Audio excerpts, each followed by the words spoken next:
Kali ini kita sama Ica Kiowo. Ica introvert. nggak extrovert sayang. Aku tuh extrovert. Jadi saya sama Ica ini sudah berteman dari kita masih SMA. ya SMA. Berapa tahun itu? 2010, 11, 12. Gak usah dihitung, nanti ditahu kita tuanya. Oke. Pokoknya sudah lama. Cak, mau bertanya. Sayang. Nah, bagaimana? Maksudnya kita kan berteman sudah lama, toh, dan kita juga punya perjalanan masing-masing lah. Oke. Nah, bagaimana menurutmu ketika kalau menurutku hal yang paling mahal itu adalah waktu. Yes. Nah, bagaimana menurutmu tentang, kan kadang kita janjian ini, tapi ada orang yang tidak menghargai waktunya kita. Bagaimana menurutmu, Cak? Dia pantas dijudge. Dia sangat pantas untuk dijudge karena waktu itu sangat penting. Oke. Kayak waktu adalah uang. Itu adalah benar. Jadi kalau ada orang yang petantang-petenteng datang terlambat, hantam. Terus menurutmu bagaimana etikanya kalau orang mau datang terlambat begitu, dan maksudnya yang biar kau juga bisa memaklumi dan tidak dongkol begitu ya? Setidaknya ada pemberitahuan, ada notif gitu, ada SMS atau ada chat ke kita kayak maaf ya, saya datang terlambat segini gitu, ada alasannya, Ada reason begitu ada ya? reason yang logis lah yang bisa kita terima. Jadi bukan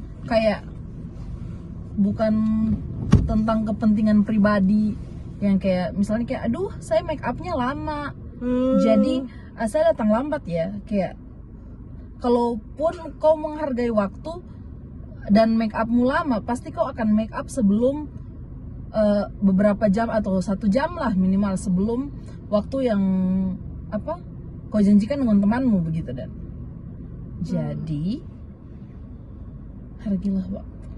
Tapi kan tidak semua orang berpikiran seperti itu. Jadi kalau kau ketemu orang kayak begitu, apa ya? Apa responmu? Akan ku tinggalkan dia sendirian, bye. Karena kayak ya udah, kalau orang nggak bisa menghargai waktu berarti dia nggak bisa menghargai dirinya sendiri dan nggak bisa menghargai orang lain. Jadi don't waste your time sama orang yang seperti itu. Ngeri sih.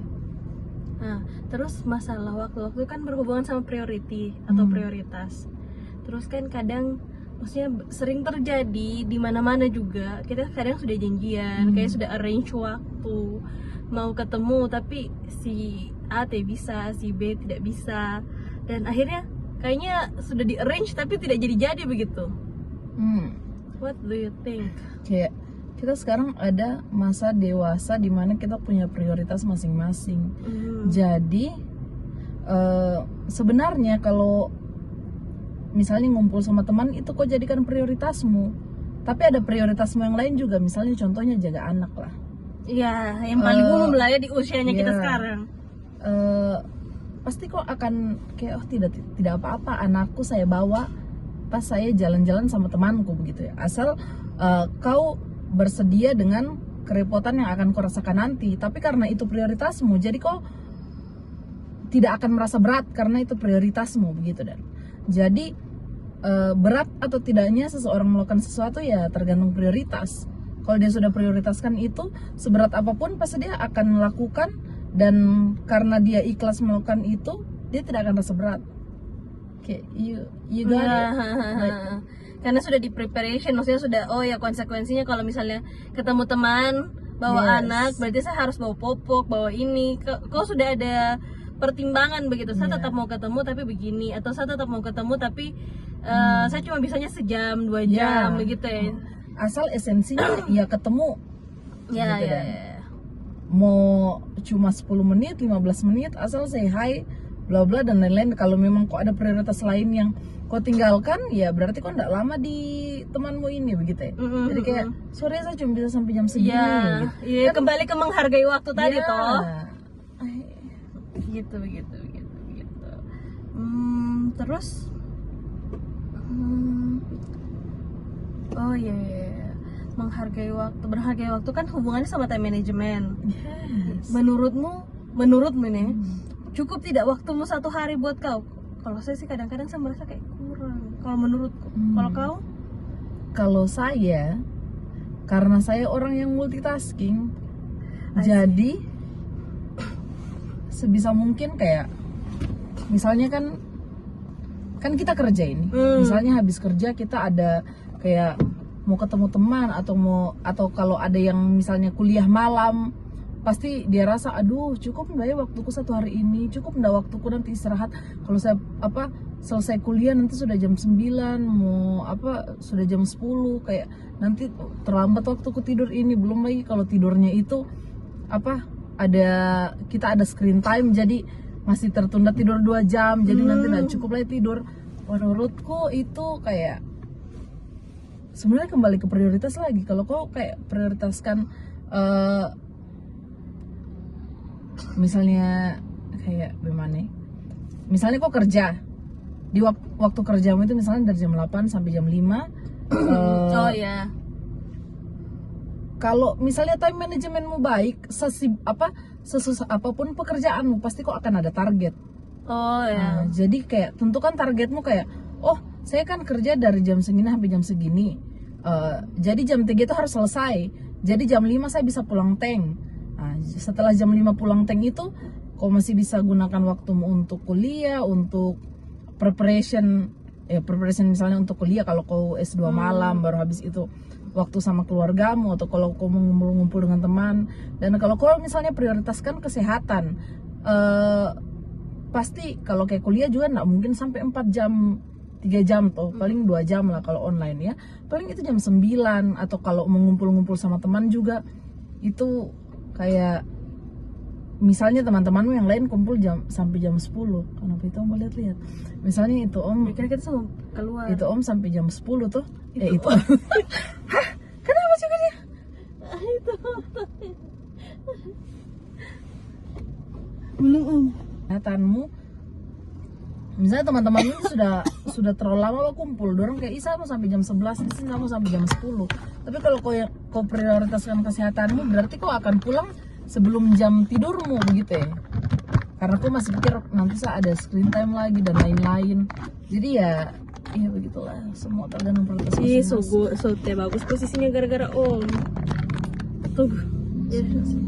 Sudah. Kayak yang paling penting tentang time management juga sebenarnya buat to do list. Untuk beberapa orang to do list itu penting.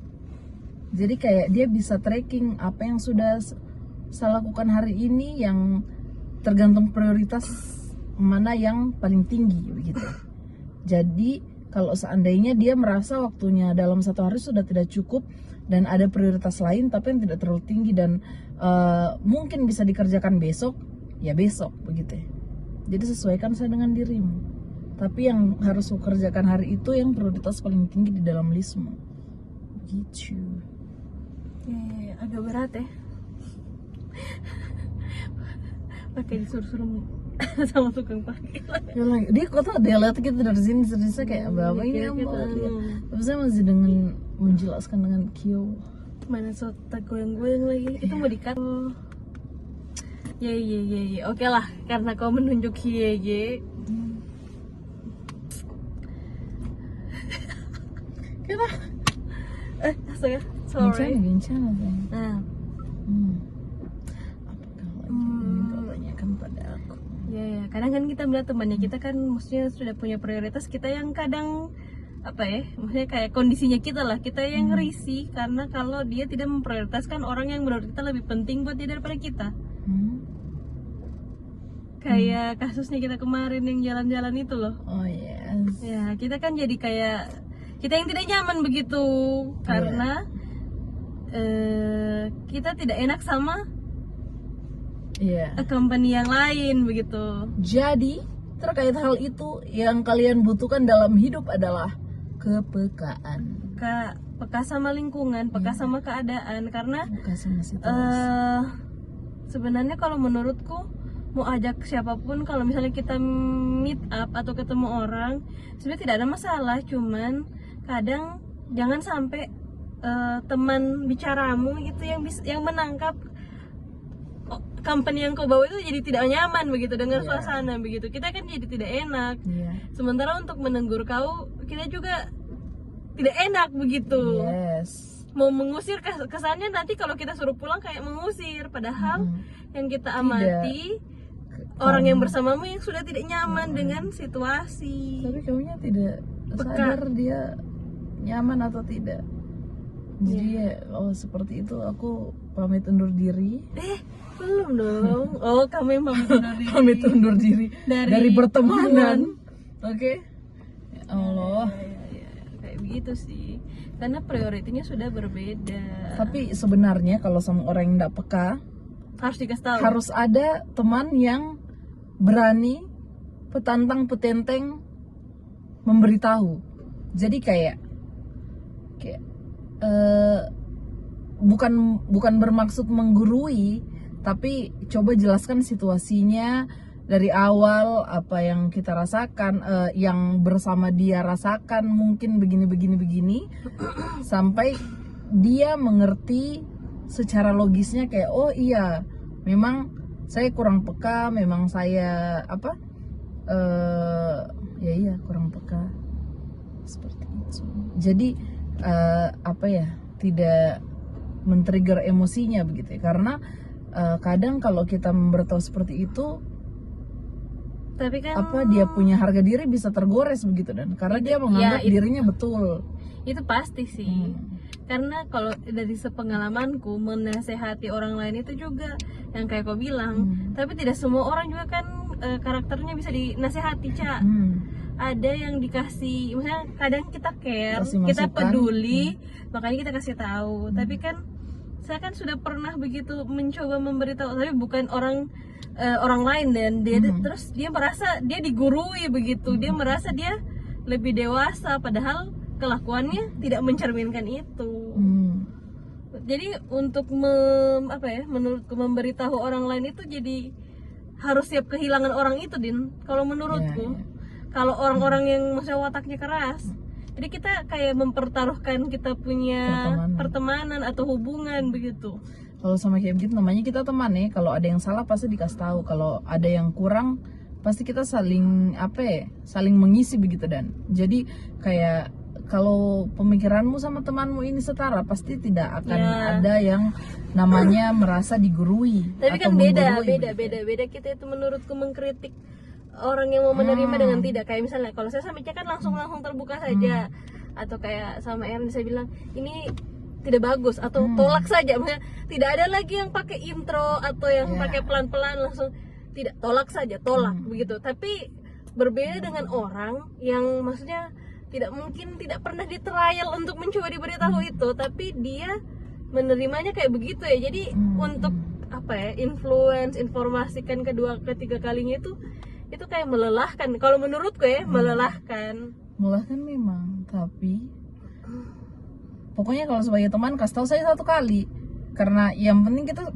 sudah kasih tahu untuk kebaikannya tuh. Tapi kalau dia nggak dengar, ya sudah gitu sih kalau menurutku. Kayak sudah, karena cukup beda sekali menurutku. Kayak misalnya saya mengkritik kau secara langsung, terus saya mengkritik Ernest secara langsung, misalnya ada permintaan pendapat atau apa, itu berbeda. Yes. Menurutku secara pribadi gitu ya. Karena kalau menurutku semakin kita care dan peduli sama orang, kita jadi semakin mudah mengkritik orang itu. Ya, karena kita juga ada rasa peduli lah kalau sudah semakin dekat, kayak sebaiknya kok begini karena orang lain merasa begini begitu. Dan jadi supaya dia ini tidak terlihat tidak bagus di mata orang lain, makanya kita menyampaikan kritik yang membangun begitu ya. Tapi kalau misalnya orangnya tidak mau dengar, ya sudah, yang penting kita sudah kasih tahu, tinggalkan saja dia. Tidak langsung baku teman begitu ya. Yang penting sudah diinformasikan kan. Ya sudah, cukup tahu. Gitu. Kalau misalnya ada kejadian yang sama lagi, ya main mata saja, kan sudah saya kasih tahu gitu. Cuma kau tiba dengar. Ya sih, banyak kejadian kayak begitu. Karena yang yang kayak begitu, bukan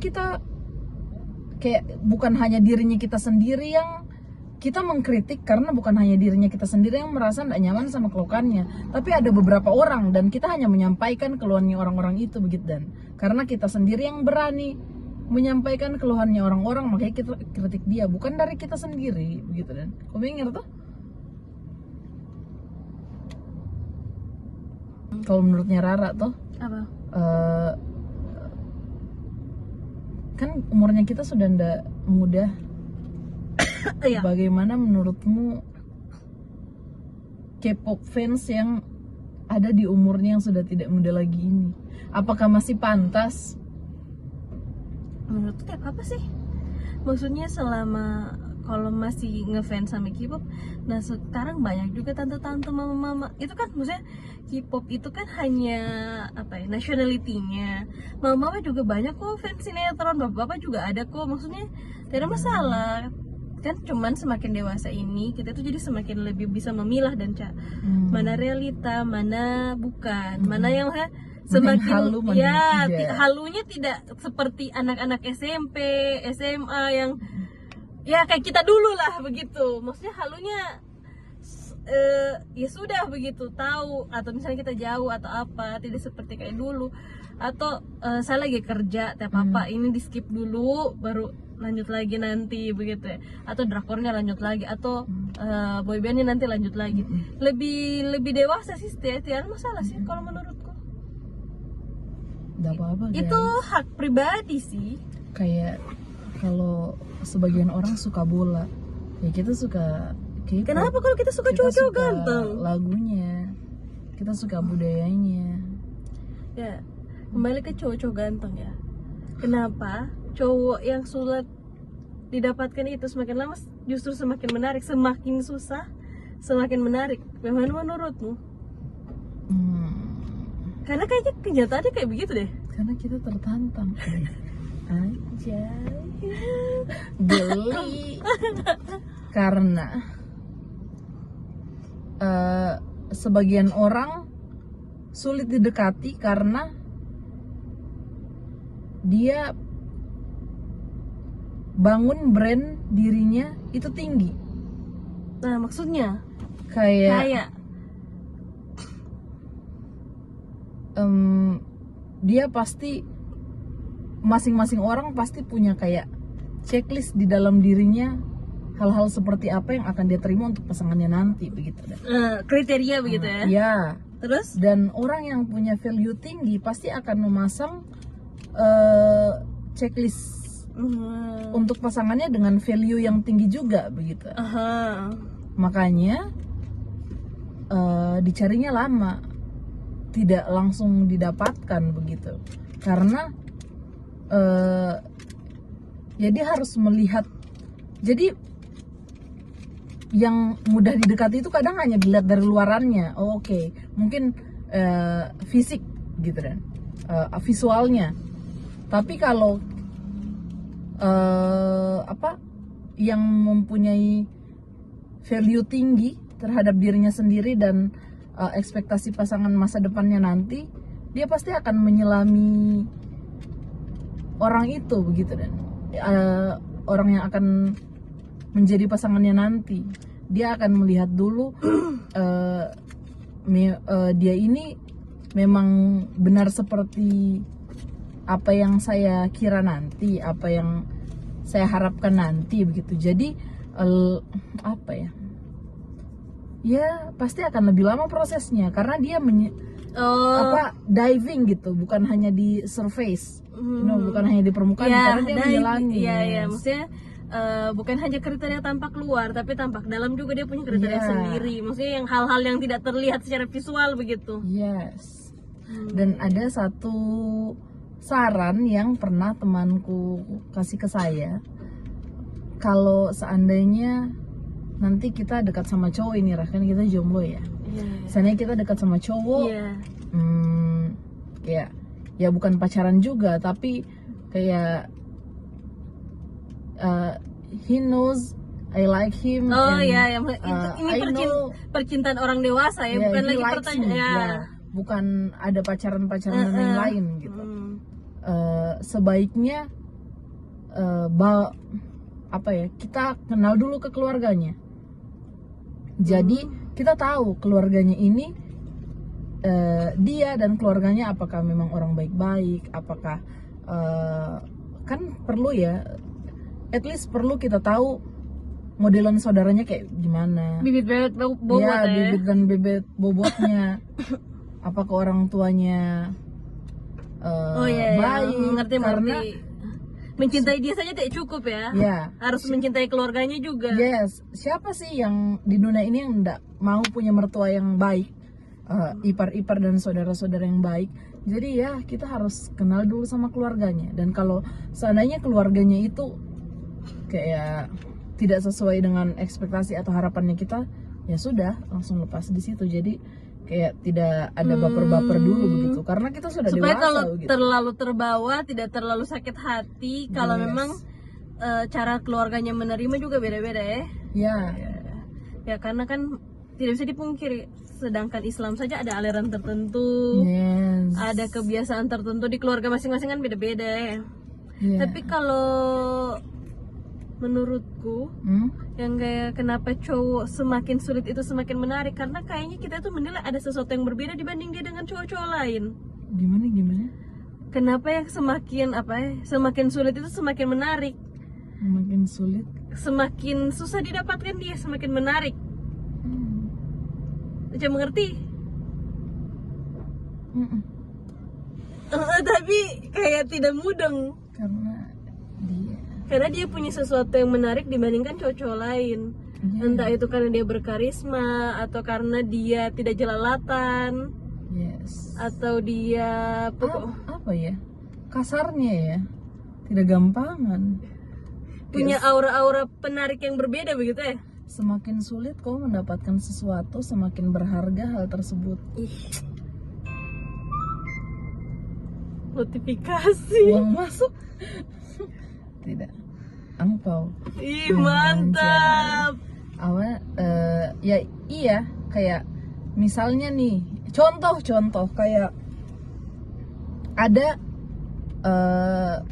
misalnya ada satu siswa nih, dia masuk ke sekolah dengan jalur orang dalam, kalau orang Palu bilangnya orang dalam ya, lewat jendela gitu, lewat jen. Sama siswa, ada satu siswa lagi yang memang mendaftar mengikuti tes dengan usahanya sendiri. Itu pasti apa ya, akan berbeda. Si siswa yang satu ini akan kayak merasa menggampangkan semuanya. Oh nanti kan bisa gini, value-nya bisa gitu. beda Ya, sedangkan yang satu ini dia masuknya pakai usaha, jadi dia pasti akan apa ya, akan ada bonding, akan ada keterikatan, dan ada rasa kepemilikan. Ada rasa kepemilikan juga, dan dia tidak akan menggampangkan sesuatu seperti itu. Jadi ya begitu juga dengan pasangan sih. Kalau kita dapat secara cuma-cuma kayak gampang sekali dia didapat. Kayak nanti kalau saya tinggal baru saya balik ulang ke dia, bisa-bisa saja pasti dia bakalan terima saya begitu. Tapi kalau ada orang yang kayak, aduh ini orang susah sekali dapat kalau saya dapat dia, saya sudah tidak mau lepaskan. Cara mendapatkannya juga ya. Tapi memang menurutku kalau cowok yang susah digapai itu memang menarik sih. Seperti kenapa kok tiba-tiba kalem? Jangan kalem. Ngadi-ngadi lu ya.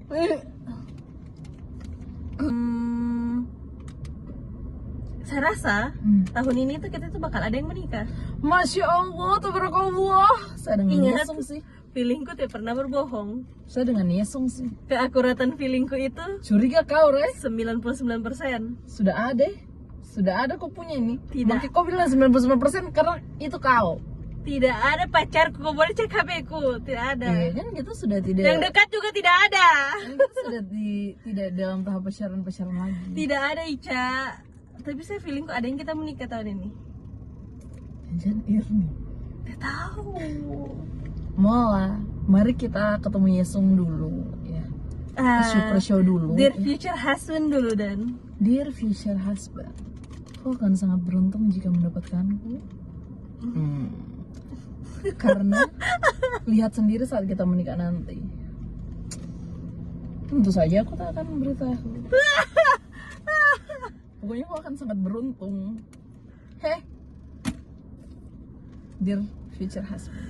Kenapa cuma lucu? I love you. Karena nanti kalau saya kasih tahu saya begini, saya begitu, karena orang yang punya high value diri tinggi itu dorang tidak akan kasih tahu apa yang dorang tidak bahkan tidak sadar value dirinya dorang tinggi, tapi orang lain merasakan. Apa yang kau inginkan dari seorang future husbandmu yang harus dimiliki dari Dia beragama Islam dan bisa menjadi imam. Karena kebanyakan walaupun beragama Islam tapi tidak bisa menjadi imam. hanya itu? Cowok-cowok jadi imam yang baik ya.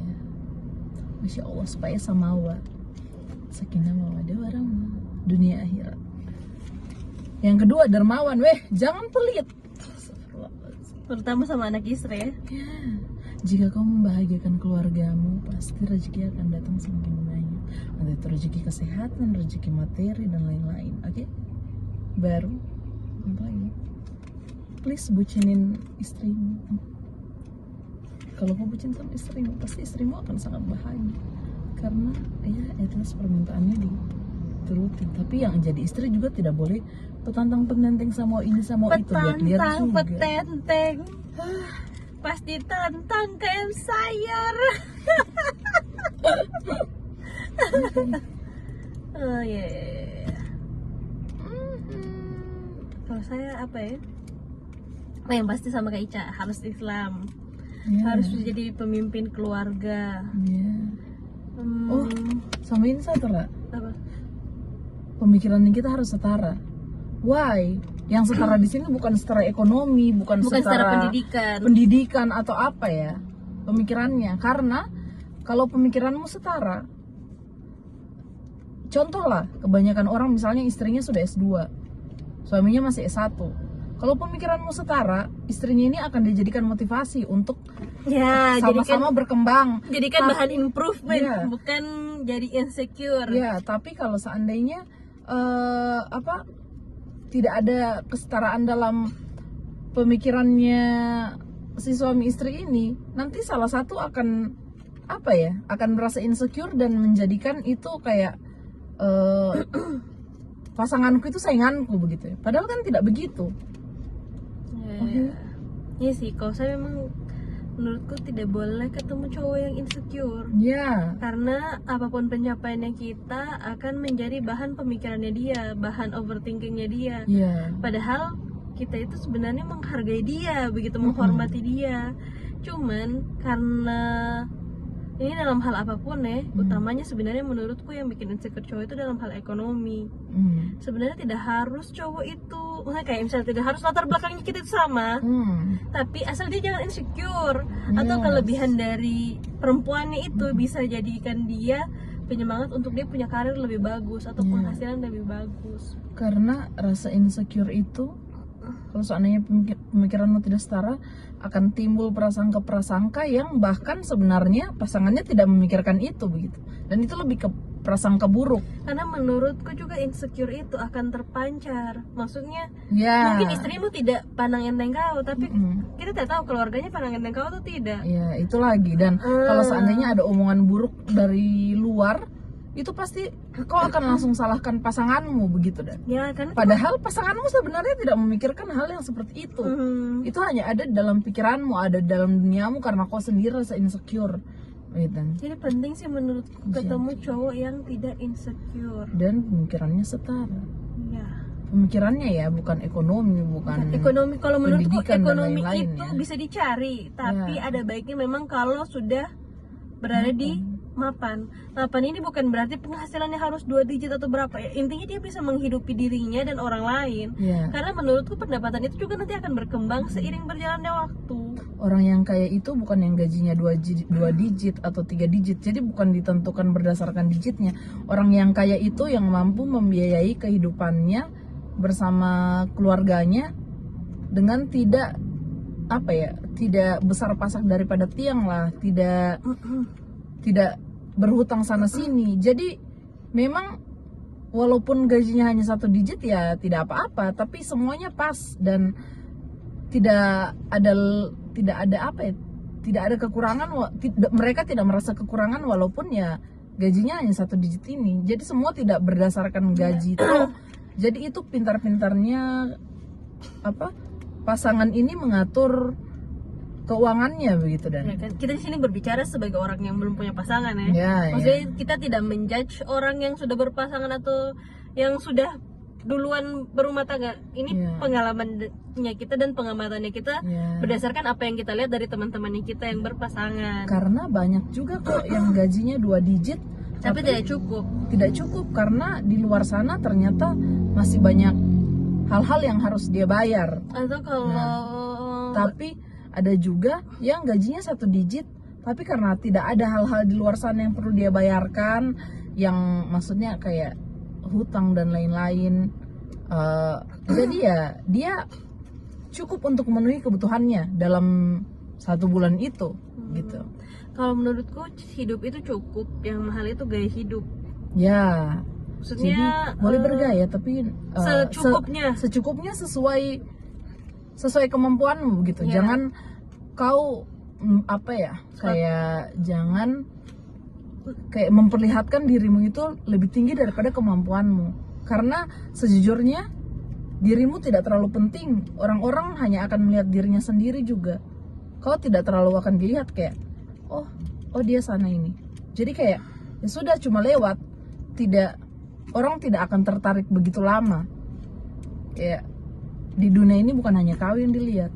Jadi tidak usah terlalu memaksakan diri kalau memang nggak mampu. Jadi sesuai kemampuan saja.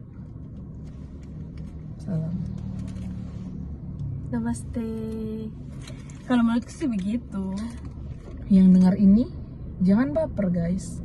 Karena menurutku saya pernah cerita saya ketemu cowok insecure kan. Dia sudah kerja, saya belum kerja. Waktu itu saya belum kerja.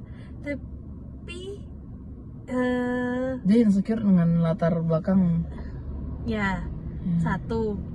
Tapi sebenarnya waktu itu iya dia suka kerja, saya belum kerja. Tapi at the moment saya tahu dia suka sama saya. Dia tahu juga saya suka sama dia.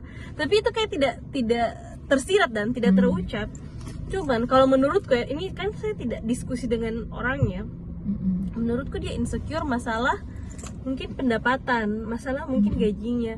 Padahal semua itu maksudku bisa didiskusikan, dibicarakan, dan sebenarnya bisa diterima-terima saja sih kalau menurutku. Cuman karena mungkin dia takut duluan, jadi ya gitu deh, tidak jadi begitu. Padahal hal-hal kayak begitu masih bisa didiskusikan sama ceweknya asal kamu yang jadi cowok itu punya niat serius begitu dan betul-betul bersungguh-sungguh. Sebenarnya hal-hal begitu tuh bisa sekali ditoleransi sama perempuan. Dan tidak semua orang tua juga, kalau misalnya kamu mau merit atau kalau kamu mau menikah sama anaknya, kolot begitu dalam hal ini. Kayak tidak semua orang tua itu harus pesta begini, pesta begitu. Tapi menurutku itu penting juga dibicarakan sih. Tapi itu tidak semua orang tua kayak begitu. Kasarnya harus, kalau orang bilang pandainya harus sekian, tidak harus. Itu tidak semua orang tua. Jadi kalau cowok-cowok di luar sana ada cewek mungkin yang sudah kamu suka dan mungkin kalian sudah sama-sama suka, ada baiknya diajak diskusi. Kalau memang setelah diskusi itu kamu tidak ketemu, tidak match, mending menjauh masing-masing deh, cari yang lain. Tapi kalau memang kamu bisa berjuang sama-sama dan orang tuanya kamu mendukung, apa salahnya kan di ini. Jadi jangan mengambil kesimpulan dulu kalau kamu belum diskusi begitu. Jangan mengambil kesimpulan dulu kalau ini tidak bisa, kalau kamu belum bercerita satu sama lain. Karena sebenarnya ada hal-hal yang masih bisa dikompromikan. Bagaimana, Ca? Yes. Sebenarnya perempuan itu juga bukan cari cowok yang kayak sekaya raya CEO, direktur dan lain-lain, tidak. kita cari cowok yang mau berusaha. Jadi yang walaupun dimulai dari 0 atau 10 atau 100, dia pasti akan usahanya. Kalau misalnya dari 0 mungkin jadi 100, yang dari 100 mungkin jadi 1000, kayak begitu. Jadi kayak bukan hanya cowok yang taunya main game, tidur-tiduran. Oke, fine, gak apa-apa kok main game, tidur-tiduran, malas-malasan, asal kau sudah jalankan kewajibanmu, begitu ya. Tapi kan nyatanya di era sekarang banyak pasangan yang tidak memenuhi kewajibannya, tapi petantang-petenteng minta haknya sana sini. Nggak seperti itu. Karena menurutku banyak hal yang masih bisa didiskusikan. Jangan terlalu terpaku sama sosial media yang wedding harus begini begitu. Semua itu masih bisa didiskusikan. Ya. Tipe cowok banyak, tipe cewek juga banyak. Jadi jangan takut jangan mengeneralisasikan, dan jangan takut untuk ajak diskusi orang lain kalau menurutku. Karena tidak tahu ya, kalau menurutku yang mengajak diskusi duluan itu cowok. Karena kalau saya sebagai perempuan, saya butuh validasi kalau cowok ini suka sama saya. Kalau saya sebenarnya mau mengajak diskusi itu bisa kalau sudah ada sinyal dari cowok ini mau serius sama saya. Karena saya tidak mungkin mendahului laki-laki kalau menurutku. Dan hal-hal kayak itu bisa dikompromikan, bisa didiskusikan. Kayak yang memberikan kepastian tetap si cowoknya. Ya, tetap cowok, karena biar bagaimana yang akan mengambil tanggung jawab adalah laki-laki. Bisa. Menurutku, jadi penting sekali menurutku cowok-cowok itu tidak boleh insecure sih. Jadi, tapi itu tidak boleh juga malas-malasan. Yes. Gitu. Kalau menurutku valid sekali perempuan ada itu untuk diperjuangkan, bukan berarti minta cowok memperjuangkan semua perempuan ya. Tapi memang kalau dari pemikiranku perempuan itu butuh validasi dari laki-laki. Kalau mungkin mengejar atau pendekatan, oke lah masih bisa perempuan duluan. Tapi kalau untuk mengarah ke jenjang yang lebih serius, laki-laki yang harus ada inisiatifnya. Iya. Kalau menurut lu gimana? Iya sih.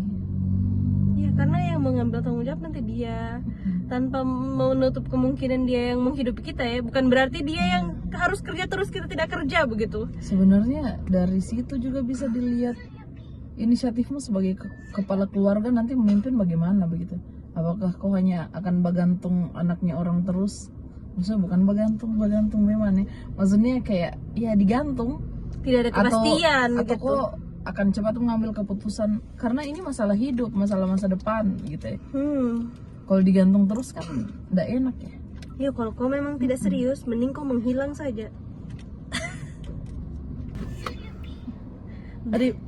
Dream wedding, gimana dream wedding? Akan ku jadikan weddingku seperti festival. Kayak gimana itu? Ada tenan. Tenan apa? Ada pokoknya Kyo guys, warnanya rose gold and serenity seperti Seventeen. Ada campuran warna sapphire blue juga seperti Suju. Pokoknya seperti itu ya. Sebenarnya saya tidak terlalu memikirkan dream wedding karena saya sendiri juga belum punya pasangan. Saya belum. Kan apa-apa.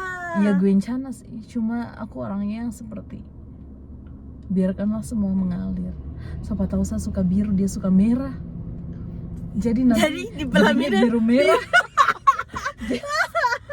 Sama bayangkan pengantin pakai baju warna biru sebelah merah.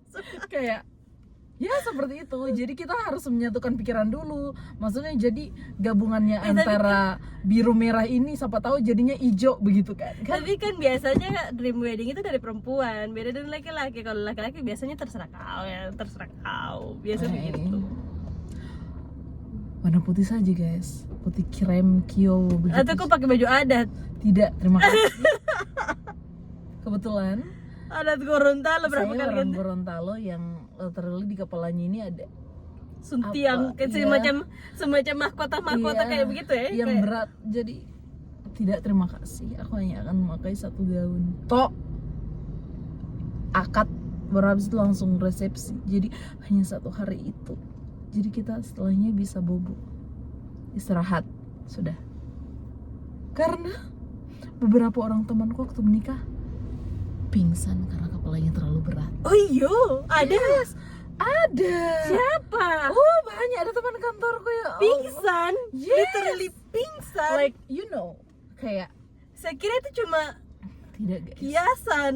Pernikahan adalah hal yang hanya kau inginkan satu kali seumur hidup.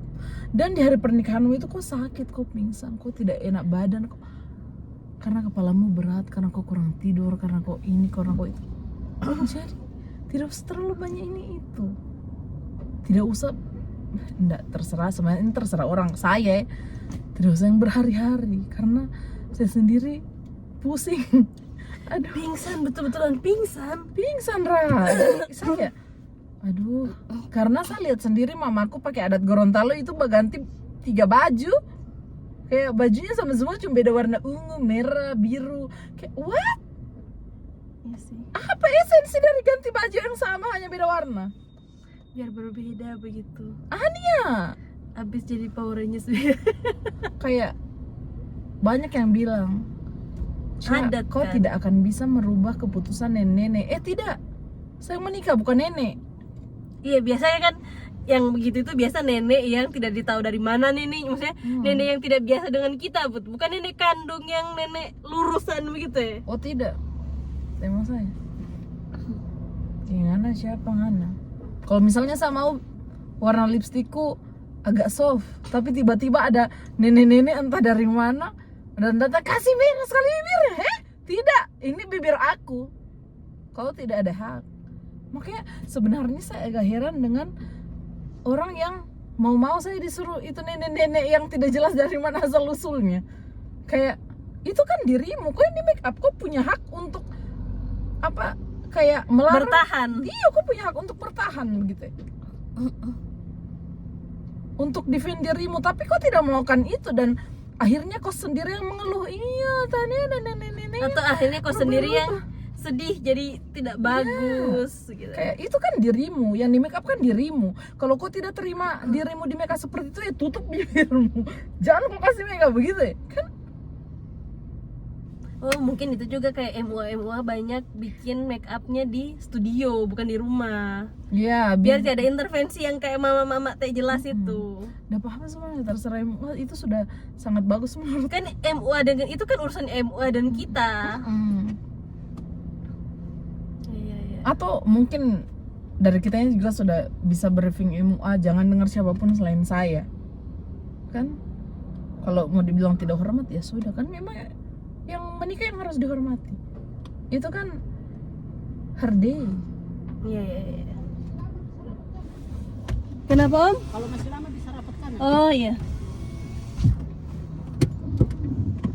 Males ada omongin. Om dan mundur dan rapat kanannya ini. Gak apa-apa. Menurutku wedding itu terus terlalu heboh-heboh menurutku, sama kayak kau sih. Kalau bisa satu kali duduk. Satu kali capek gitu. Jadi capeknya tidak hari ini capek, hari kedua capek. Karena ya walaupun itu kita punya impian, pasti ada capeknya juga kita. Di make up, di pakai sepatu pasti. heels. Kayaknya saya teh berpikiran untuk pakai heels deh. Saya juga sih. Kayak bajunya saya panjang tapi kita pakai sneakers. Pokoknya yang jelas itu ditutup. Entah saya pakai flat shoes, entah saya pakai apa, terserah, yang penting tidak kayaknya heels. Mau setinggi apa juga cowoknya, kayaknya saya teh mampu berdiri lama-lama pakai heels deh. Nanti cowokku tingginya kayak Mingyu atau Yesung. Berapa? 170. Mingyu 185, Yesung 180, 179. Penjolo. Yesung. Penting sekali dia. Oke, Cak, untuk closing, Cak. Hmm. Untuk closing dia pengen dia versi halal. Closing? Iya. Sekian, terima Yesung. Sekian, terima kasih. Bye bye. Sama diusir tukang parkir gitu.